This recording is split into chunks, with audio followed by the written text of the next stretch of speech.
باطل جو ہے مٹ جانے والی چیز ہے، لیکن باطل کانا ضرور تھا،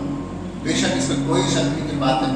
مٹنے والی ہے۔ یہ اللہ تعالیٰ کی طرف سے وعدہ ہے کہ باطل آنا، باطل کا وجود جو ہے، اس کا یہ مطلب ہے کہ وہ ہمیشہ مٹنے والی چیز ہے، کیونکہ حق جو ہے، توحید جو ہے وہ ڈومینیٹ کرے گی، توحید جو ہے ہمیشہ غالب رہے گا پوری کائنات میں، پوری دنیا میں۔ اور آپ پورے نبیوں کی کشمکش اور کہانی دیکھیں گے تو حق و باطل کی کشمکش آپ کو ہر جگہ ملے گی۔ ابراہیم علیہ السلام نے بت پرستی جو باطل تھی اس زمانے میں، اس کے ساتھ کشمکش ہے۔ آپ حضرت لوط علیہ السلام کی پوری کہانی دیکھیں گے، سیرت دیکھیں گے تو اس میں آپ کو دیکھنے کو ملے گا کہ کس طریقے سے جو جنسی بے ربی کی برائی پائی جاتی تھی ان کے قوم میں، اس کے ساتھ انہوں نے کشمکش کی اور اس کے ساتھ انہوں نے جدوجہد کی۔ آپ حضرت موسیٰ علیہ السلام کی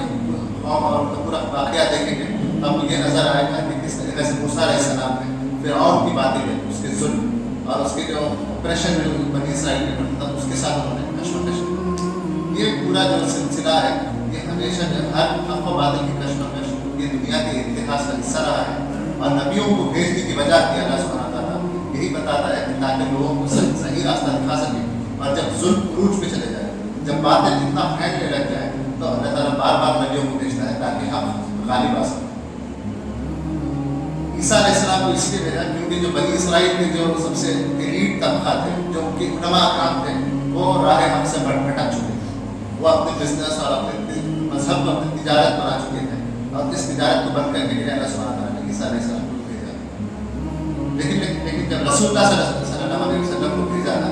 وہ اس لیے بھیجا کہ کسی قوم کے لیے نہیں بھیجا، صرف مکہ کے لوگوں کو یا قریش کے لوگوں کے پاس نہیں بھیجا، بلکہ پوری دنیا پر توحید کا نظام غالب ہو جائے، اس مقصد کے ساتھ رسول اللہ کو بھیجا۔ اسے کوئی ایک برائی یا کوئی ایک قوم میں جو ہے بگاڑ آ گئی، اس کو سنوارنے کے لیے نہیں بھیجا۔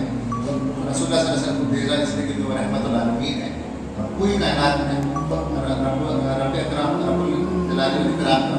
جو توحید ہے اور رحمت ہے اور رحیم کا جو کیریکٹرسٹکس ہے، پوری دنیا میں غالب آ جائے۔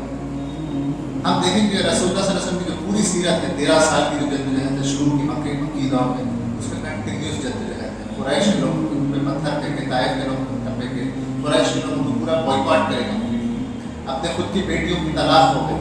اور جب فجر کی نماز پہ نکلتے تھے تو ابو لہب ان کا چاچا اور چاچی جو ہے کانٹے کے جھاڑ بچھاتے تھے راستے میں۔ یہ سارے جدوجہد باطل کے ساتھ اس زمانے کی جو ہے جاہلیت اور اندھیرے کے خلاف انہوں نے روشنی کو غالب کرنے کے لیے انہوں نے جدوجہد کی، جس کے نتیجہ یہ نکلا کہ پہلے مدینے کے راستے ان کے لیے کھل گئے، اور جب مدینے پہنچے تبھی کفار مشرک کا جو ہے جو حملہ تھا، جو باطل کی جو کوشش تھی ہم کو مٹانے کی، وہ جاری رہی، وہ جنگ بدر کے طور پہ جاری رہی، جنگ احد کے ذریعے سے جاری رہی، لیکن اس کے باوجود رسول اللہ نے تعلیم اللہ کی مدد سے بدر احد احزاب میں غالب رہے، اور فائنلی ہم دیکھتے ہیں کہ فتح مکہ ہوتا ہے۔ لیکن اس بات کو سمجھ لینا چاہیے کہ رسول اللہ جانے کے بعد یہ کام ہم پر نہ گزرا ہے۔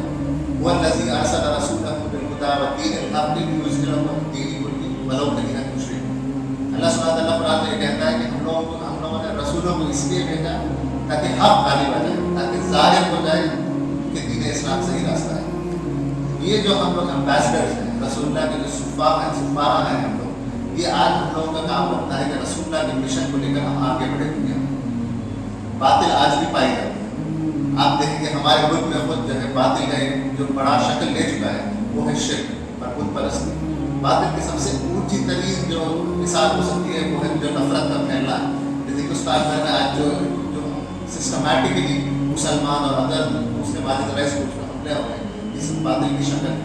اور رسول اللہ کا جو مشن تھا، رسول اللہ کا جو کردار تھا، رسول اللہ کے جو اخلاق تھے، ان کو حاوی کرنا، ان کو غالب کرنا، یہ ہمارا آج کے زمانے میں فریضہ ہوتا ہے۔ تو اگر ہم ہندوستان کی سطح پر دیکھیں گے تو ہم کو لگتا ہے کہ دو بڑے جو ہے ہمارے سامنے چیلنجز ہیں، اور جسے ہم باطل کہہ سکتے ہیں، ایک ہے شرک اور دوسرا ہے ظلم اور نفرت کسی ایک قوم کے خلاف۔ ان دونوں کو کاؤنٹر کرنا ہماری ذمہ داری بنتی ہے۔ دوسری طرف عالمی دنیا کی طرف اگر ہم پلٹ کے دیکھیں گے تو مغربی تہذیبیں پوری باطلانہ شکل لے چکی ہیں، اور اسلاموفوبیا کو اس نے اپنا ایک پرائم پروپیگیٹر بنا چکی ہے۔ آپ دیکھیں گے کہ 9/11 کے بعد سے لے کر وار آن ٹیرر نام کا وار آن ٹیرر نام سے عراق میں گھسے، افغانستان میں گھسے، لیبیا میں گھسے، اور وہاں لوگوں کو جو ڈیموکریٹکلی الیکٹڈ لیڈرس تھے مسلم ممالک میں وہاں الٹ کرنے کی کوشش کی۔ اور جب افغانستان میں حملہ کیا تو باقاعدہ جارج ڈبلیو بش نے بھی کہا کہ ہم افغانستان میں اس لیے جا رہے ہیں تاکہ ہم وہاں